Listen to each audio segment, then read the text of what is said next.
There's two barriers. One is our conditioning, the conditioning that takes place in our subconscious mind from the time we're infants. All we can do is act and talk like the people around us. That's why we learn the language we learned. If there was 10 languages spoken in our home, we'd learn 10 languages without any trouble. There's usually one, and that's the only one we ever learn. And we grow older and we think, oh, I couldn't learn another language. We could learn 100 if we wanted to. You can do anything.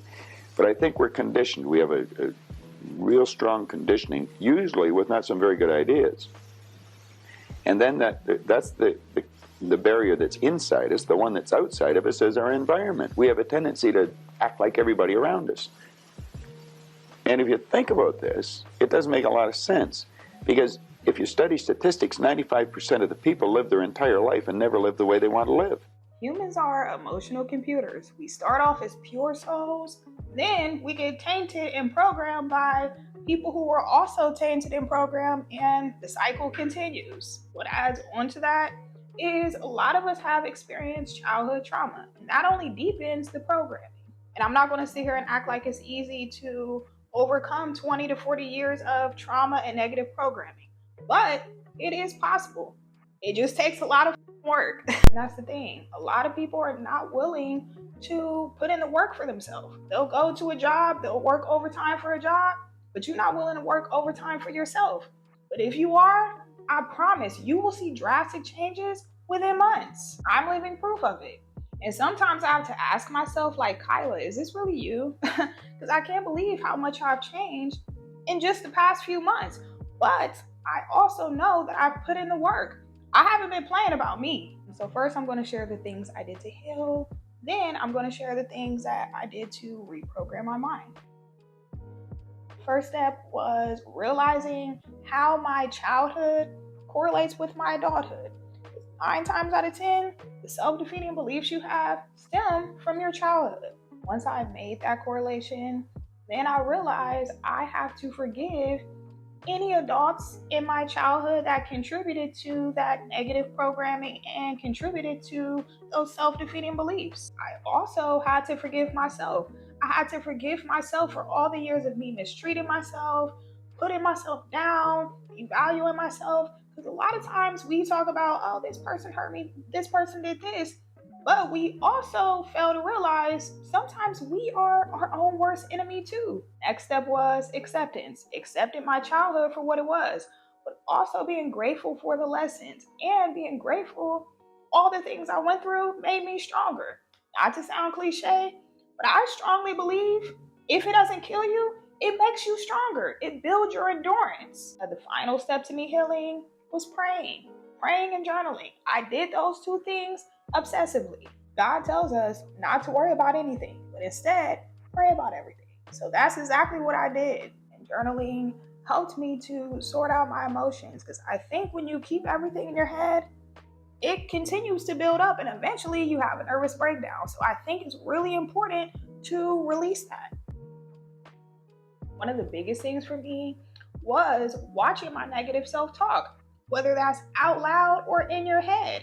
So I think a lot of times we say certain things like, oh, I'm so slow, and we say that we're joking, but we don't realize the subconscious mind can't take a joke. So even when my friends say negative things about themselves, I tell them, no, I rebuke that. You are not going to talk about yourself like that in my presence. I'm only going to speak life into you, and you only can speak life into yourself when you're around me. And this is where affirmations come in. I have 7 affirmations I say every single day. I am mentally and physically healthy. I am wealthy and I believe in abundance. I will always look at the glass as half full. I have faith in all circumstances. I am protected and covered. I am worthy and deserving. Last but not least, there are no limits to God. I say these affirmations every single day. That's the thing with affirmations. You can't just say them every once in a while. You have to be consistent. And you can't even just say them once a day. You have to say them multiple times throughout the day. I literally am saying affirmations on and off throughout the day. I'm just whispering affirmations to myself. Because here's the thing. You have to do repetition in order to reprogram your subconscious mind. Another thing that helped me was watching, listening, and reading inspirational content. I am a YouTube junkie. I am constantly watching inspirational, motivational, spiritual type videos on YouTube. That really helped me reprogram my mind too, because you have to be careful what you feed your subconscious, what you watch, what you listen to, all the things you entertain. You are constantly feeding your subconscious. Meditating also helped me reprogram my mind because it helps you to be more present and it quiets down your crazy ass noggin. I ain't gonna lie, I've been getting a little crazy with the meditation. I've been meditating like twice a day and for longer periods of time. I don't know why, I'm just listening to my spirit, but it's definitely been centering me. Another thing that helped me reprogram my mind and heal was psychedelics. Like I've said a million times before, I'm not trying to promote psychedelics. I'm not telling people what to do. I'm just telling you what I did. I have to be honest about my experience. If you don't like it, you don't have to tune in respectfully. Psychedelics really opened you up. I don't even really want to fully get into detail or explain because I feel like it will water it down. You just have to experience it for yourself if that's something you want to do. Last but not least, always having a glass half full mentality. I always look at the glass as half full, even when I'm faced with challenges. You're going to have challenges and obstacles in life. But I feel like when you look at the glass as half full, usually that's when blessings come. Right after tribulation, that's when blessings come.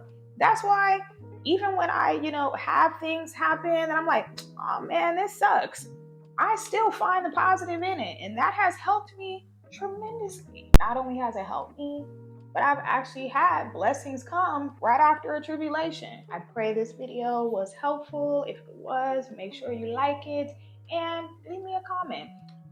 Yeah, so I'll see you guys soon. Bye.